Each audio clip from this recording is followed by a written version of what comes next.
Hey, what is good? What is good? What is good, beautiful people? Chris, you know who I be. Good Doc, Dr. Mike TV.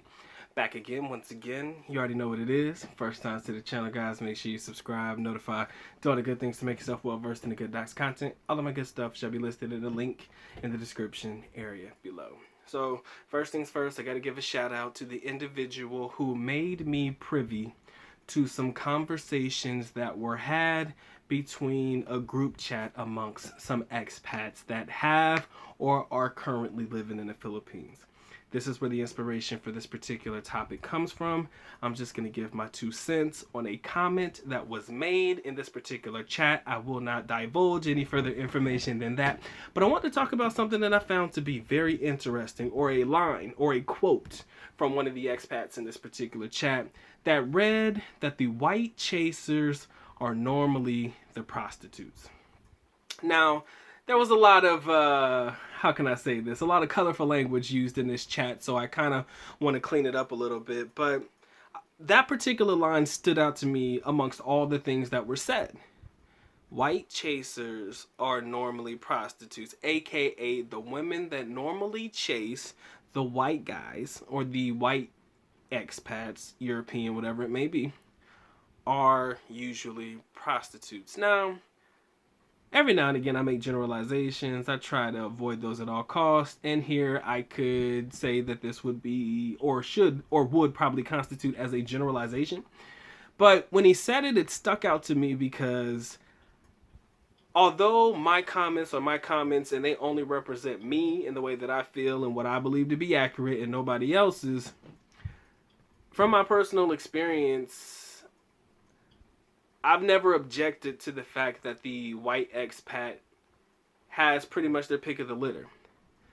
But I remember distinctly hearing about a video that a white expat made about why it's hard to date in the Philippines because, why it's so hard to date in the Philippines being a white guy. I didn't actually watch the video, but one thing that stood out to me that I've noticed is that even though you have your pick of the litter, you have a lot more people chasing you. You have a lot more options towards you, or a lot of more women that are coming towards you than probably somebody who resembles myself. I've never objected to that. But as a result, I believe more women, more problems. More women, more problems, right? Because there's hidden agendas in all of it sometimes, the ones that are chasing hidden agendas. Aside from the hidden agendas, you know what I'm saying, you never know the reasons why they're coming after you. You can pretty much come to the generalization that they're not with you to just be with you because they like you, because you have a bomb-ass personality. There may be some reason aside from that they may be interested in coming at you. So I do believe that, it's a gift and a curse to be a white expat in the Philippines for that particular reason. Too many women, too many options. You have to filter through so many different things. And the white chasers, as my man said, are usually the prostitutes. On the flip side, for myself, being an African American foreigner in the Philippines, I never really had that issue. I mean, a couple of girls like me, and that's cool, But ultimately, I could sit back, relax, observe, and find the one for me. I can't say I wasn't bombarded with women, but I wasn't as bombarded with women coming at me like my white counterparts, right? White guys, the savior of the masses. Oh, this white foreigner is going to come and he's going to save us, and this is our opportunity to go away, yay. Shit like that. Not saying all women need foreigners to get out. It just is what it is. Especially the lower hanging fruit that we talk about, for sure. But for me, I was cooling, man. I just got to enjoy it. And actually get to know a girl. Because as African American expats, I do believe that we have to put in a little bit more work. I actually enjoyed putting in the work. I ain't going to say a lot more work, but we have to put in just a little bit more work. We have to go out there and seek ours as opposed to them seeking us. Not saying that they don't come after us like they would our white counterparts. Just not as often as you probably see with the white counterparts. So I got to enjoy the dating.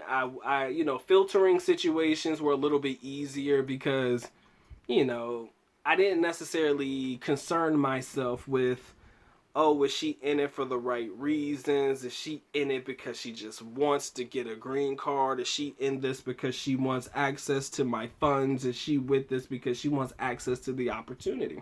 I never really had those problems. Mainly because I was broke. I was a broke college kid. And that played into my favor every single time.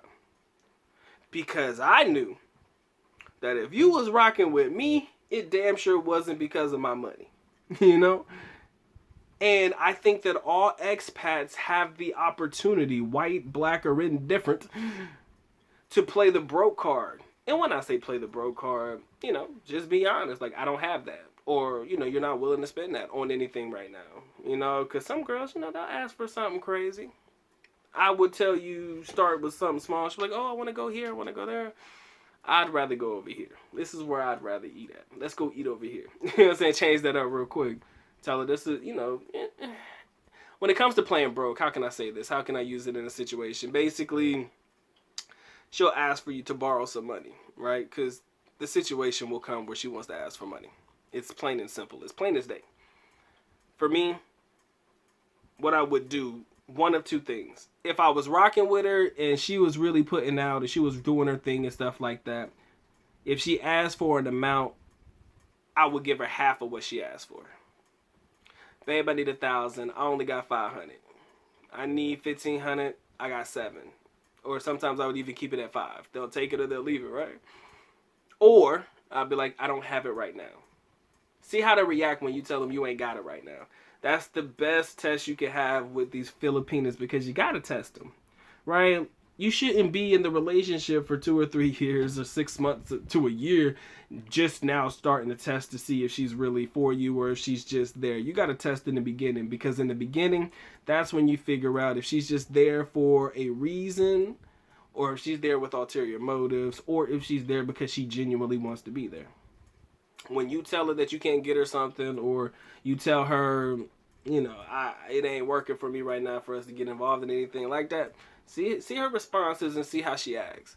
Because that'll tell you everything you need to know about what you need to do moving forward, right? It'll tell you everything you need to know about how you maneuver dealing with this particular young lady moving forward, right? And for me, I felt like I had the luxury of being able to enjoy being around as opposed to feeling like everybody was out to take advantage of me, And I think that a lot of white foreigners go through that. I think they do. I mean, they're enjoying it, of course. I mean, everybody enjoys the attention, but after a while, that attention can be crippling. More women, more problems. More perceived money, more problems. As the black guy, they probably think I got money. They don't necessarily know, but for the white guys, it's an automatic assumption. The money is there, right? It's an automatic assumption. So for me, I used to just enjoy, man, and I never had any problems. And I think that, I can understand where these guys were coming from when they were making such assumptions about women in the chat. But then again, they were making these assumptions about a specific group of young ladies, aka these ladies that work in a particular industry and women that I would perceive to be the low-hanging fruit caliber, right? But for me, the black guy, I kind of felt like I could get girls, and that's never the problem. I never want my brethren to think, man, they just want the white guys, they don't want the black guys. False. False, false. But I do believe that I had the luxury of being able to take my time. Not because I had time in the country, but because I wasn't being bombarded with women like that. I wasn't being just cycling through females like that. Marcus, never mind. We know Marcus. I don't need to go into details. That was different. But I didn't have to worry about feeling as though a woman who was around me was trying to use me or take advantage of me. That's always in the back of my mind, but it wasn't in the forward of my mind. So when it says when the comment read, white chasers are usually the prostitutes, or the ones that want the white guys are usually prostitutes, I could agree and disagree at the exact same time. because these white guys, they have something that these particular young ladies want. So they're going to come for you, and they're probably going to come for you a little bit harder. They're going to press a little bit harder, pressure you a little bit harder, try to find their way around you so much, it's ridiculous. Text you. Crazy. You know what I'm saying? That they got your number. And of course, it might be flattering in the beginning. Oh, look at me, man. 5, 10 girls on my phone. Look at me, getting there, balling. You know what I'm saying? You might feel away. And I know how it makes you feel, because I felt that way too.